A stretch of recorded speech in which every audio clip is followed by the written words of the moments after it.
Media Vietnam itu pun melanjutkan bahwa penampilan Witan Sulaiman tidak sesuai ekspektasi pelatih AS Trenčín.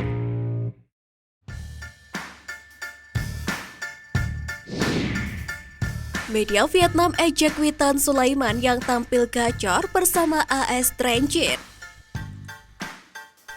Witan Sulaiman dipercaya tampil sejak menit awal pada pertandingan AS Trenčín melawan FC Slovan Lohavec. Bermain di Football Love Stadion Lohavec, Witan Sulaiman mampu membawa AS Trenčín meraih kemenangan besar atas lawannya. AS Trenčín mampu melibas FC Slovan Lohavec dengan skor 14-0.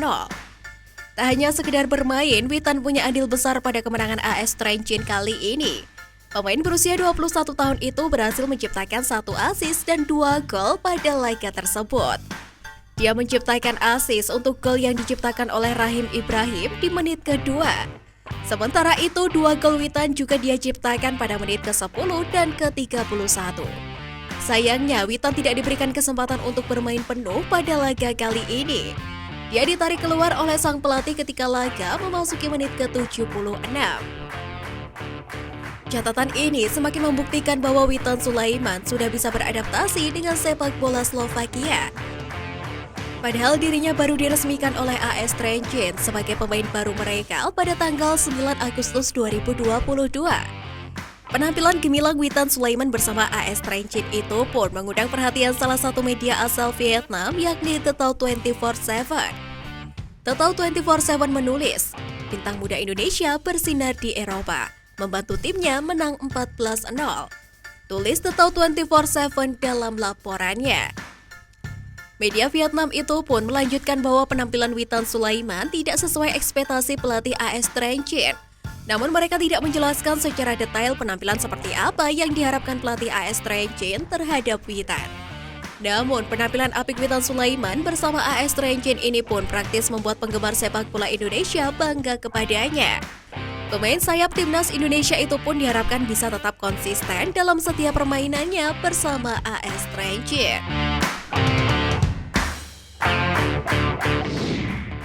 Sintayong panggil 1 striker baru ke TC Timnas Indonesia U19.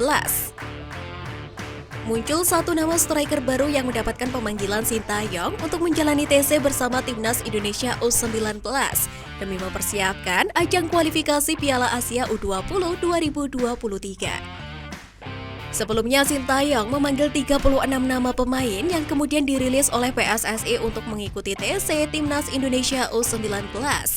Kini daftar tersebut bertambah karena ada 1 pemain lagi yang mendapatkan panggilan. Dia adalah striker muda Barito Putra bernama Rahmat Beri Santoso. Kabar ini diketahui dari unggahan resmi klub via akun Instagramnya pada Jumat 26 Agustus. Dengan pemanggilan ini, Sintayong akan punya banyak pilihan untuk lini serang nantinya. Sebelumnya, juru taktik asal Korea Selatan itu sudah memanggil 8 striker di pemusatan latihan. Adapun pemusatan latihan Timnas Indonesia U19 sudah berjalan sejak 25 Agustus 2022. Garuda Nusantara akan menjalani TC di Jakarta sampai 6 September 2022 mendatang. TC ini dilakukan demi mempersiapkan hasil terbaik di kualifikasi Piala Asia U20 2023. Tentunya bakal ada pemain yang dicoret nantinya untuk skuad akhir.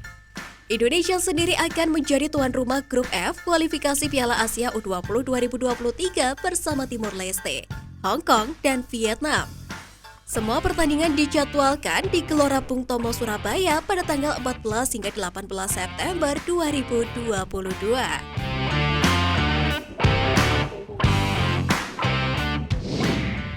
Lolos ke final di edisi sebelumnya, mengapa Timnas Indonesia tak masuk pot 1 di undian Piala AFF 2022?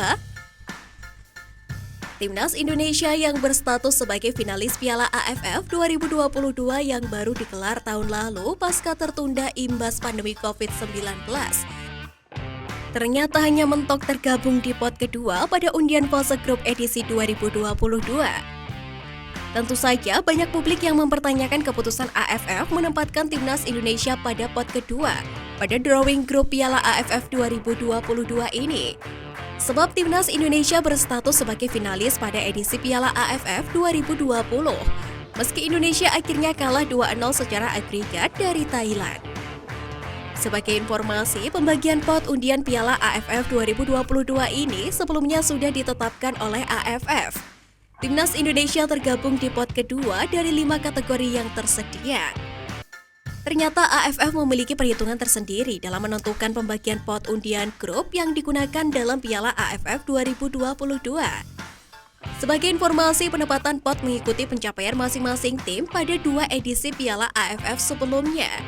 Itulah alasannya Indonesia hanya tergabung di pot kedua. Sebab Thailand dan Vietnam memiliki pencapaian yang lebih baik ketimbang Indonesia jika melihat prestasi yang ditorehkan kedua tim ini pada 2 edisi Piala AFF sebelumnya.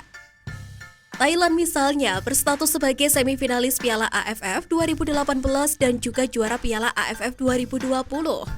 Sementara itu, Vietnam berstatus sebagai tim yang sukses menjadi juara pada edisi 2018 dan semifinalis Piala AFF 2020. Pencapaian ini memang terhitung lebih baik ketimbang Indonesia yang sempat menjadi finalis Piala AFF 2020. Sebab pada Piala AFF 2018, skuad Garuda gagal lolos dari fase grup. Perhitungan inilah yang membuat Indonesia hanya bisa tergabung di pot kedua pada undian fase penyisihan grup Piala AFF 2022. Sementara itu, hasil yang sama juga berlaku bagi Malaysia. Meskipun berstatus sebagai runner-up Piala AFF 2018, tapi pada edisi 2020 mereka gagal lolos dari fase penyisihan grup.